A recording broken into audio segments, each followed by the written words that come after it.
Ya pemirsa, apakah stimulus ekonomi pemerintah pada semester kedua tahun ini cukup untuk menjawab tantangan ekonomi yang dihadapi masyarakat? Untuk membahasnya kita bergabung bersama dengan Chief Ekonomis Permata Bank lewat sambungan telekonferensi Joshua Pardede. Pak Joshua, selamat pagi. Selamat pagi, Pak Leo.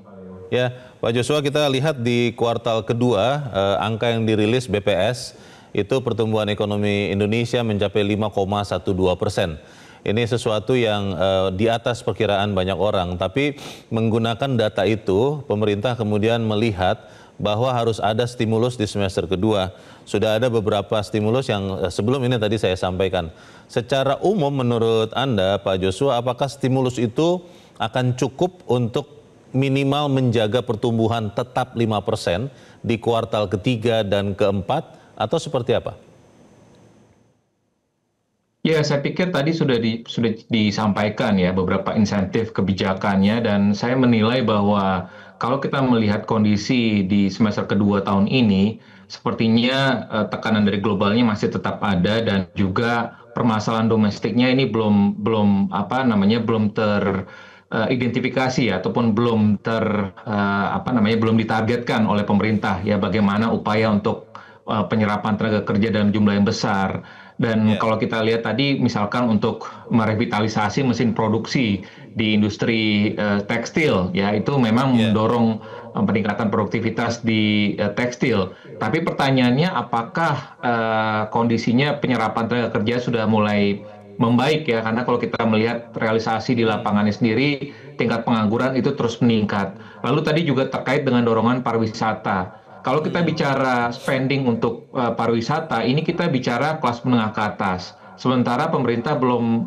bicara cukup banyak untuk menyasar masyarakat berpenghasilan menengah rendah, ataupun masyarakat yang masuk rentan miskin. Sehingga ini juga perlu ada dorongan yang lebih lanjut lagi, stimulus lebih lanjut lagi untuk bisa menyasar kepada masyarakat yang masuk dalam masyarakat rentan. Sehingga kami tetap melihat bahwa secara keseluruhan tahun ini tetap akan berada di bawah 5%, dan sehingga stimulus seperti yang disampaikan oleh Menko Perekonomian pun juga sepertinya belum cukup bisa mengangkat semester kedua tahun ini.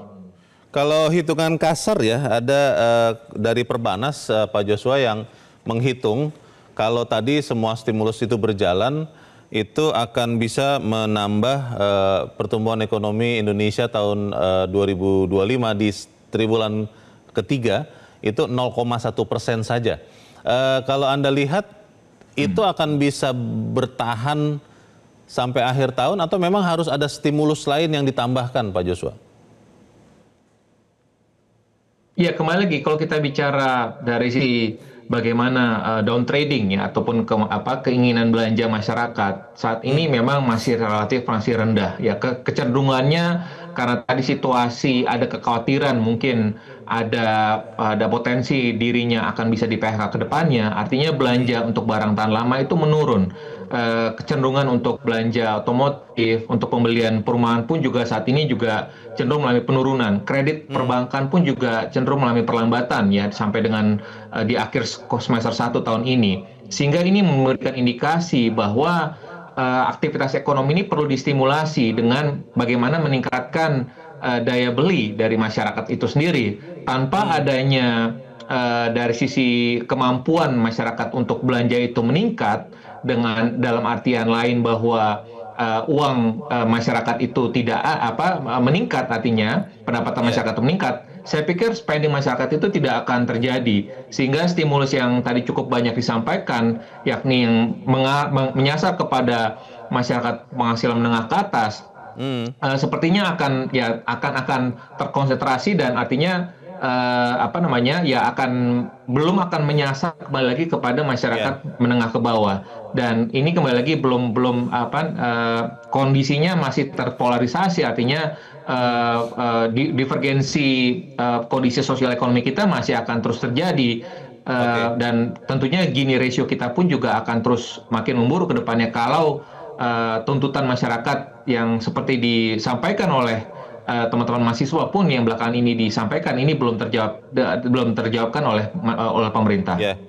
Bicara soal salah satu stimulus yang diusulkan oleh pemerintah, Pak Joshua, itu adalah pajak pertambahan nilai PPN yang ditanggung pemerintah, PPN DTP, 100% untuk sektor perumahan, tapi ini untuk fasilitas bantuan stimulan perumahan swadaya ya. Ini angkanya sekitar 41.000 unit. Beberapa orang mengatakan harusnya PPN DTP ini juga diperlebar ke sektor otomotif, karena di saat bersamaan juga itu bisa berdampak kepada pertumbuhan. Anda setuju dengan itu, atau kalau memang itu dilakukan, maksudnya PPN DTP itu diterapkan pada sektor otomotif, malah bisa mengurangi pendapatan negara lagi? Bagaimana Pak Joshua?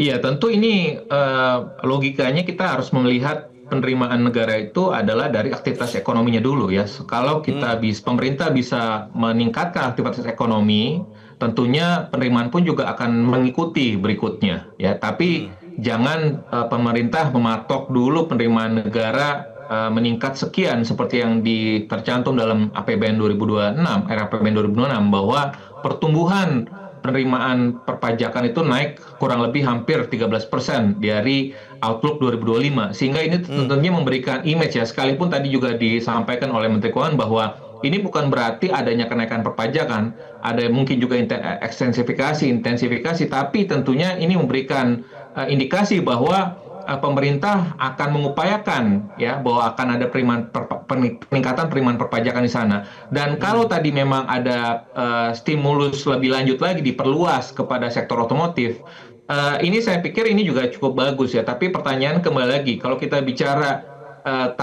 dengan kondisi kenaikan PPN seperti yang sudah terefleksi juga pada penjualan otomotif tahun ini yang menurun, dan juga keinginan masyarakat yang belanja mobil bekas saat ini, sepertinya saya tetap menduga bahwa stimulus itu sekiranya diperluas sampai dengan otomotif pun juga sepertinya belum akan tetap optimal ya, sehingga ujung-ujungnya bagaimana meningkatkan daya beli dengan meningkatkan pendapatan masyarakat terlebih dahulu.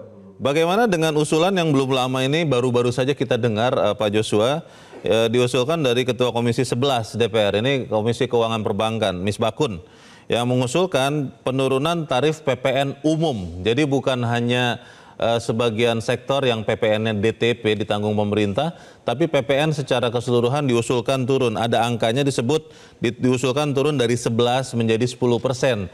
Diharapkan ini bisa membuat masyarakat khususnya menengah bawah jadi berani belanja. Anda melihat ini akan lebih efektif kalau disetujui pemerintah atau seperti apa? Ya, tentu. Saya pikir ini juga akan langsung ya kepada konsumen. Artinya kalau kita bicara dampaknya kepada konsumsi, tentu penurunan tingkat ataupun dari sisi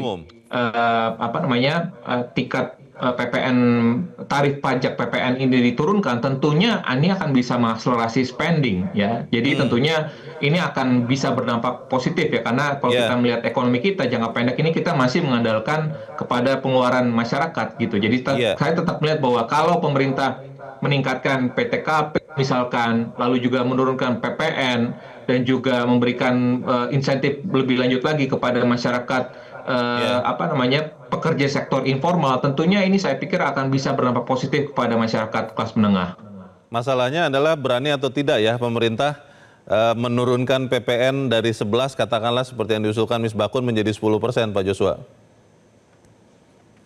Ya, tentu implikasinya adalah dari sisi belanja lainnya akan terpangkas. Sementara itu di sisi lain, di saat bersamaan pemerintah punya program prioritas MBG, lah juga tadi 3 juta rumah, dan juga Koperasi Merah Putih. Sehingga oleh sebab itu, kalau ada belanja ataupun PPN yang dipangkas, sehingga tentunya konsekuensinya belanja prioritas pemerintah ini akan dipangkas. Kalau tidak, tentunya defisit pemerintah akan membengkak. Baik. Kita harapkan ada segera kreativitas pemerintah untuk bisa mendorong pertumbuhan. Terima kasih Chief Economist Bank Permata Joshua Pardede sudah mencerahkan kami. Selamat pagi Pak Joshua. Pemirsa tetap bersama kami, Zona Bisnis kembali selepas jeda berikut ini. Jelajahi cara baru mendapatkan informasi. Download Metro TV Extend sekarang.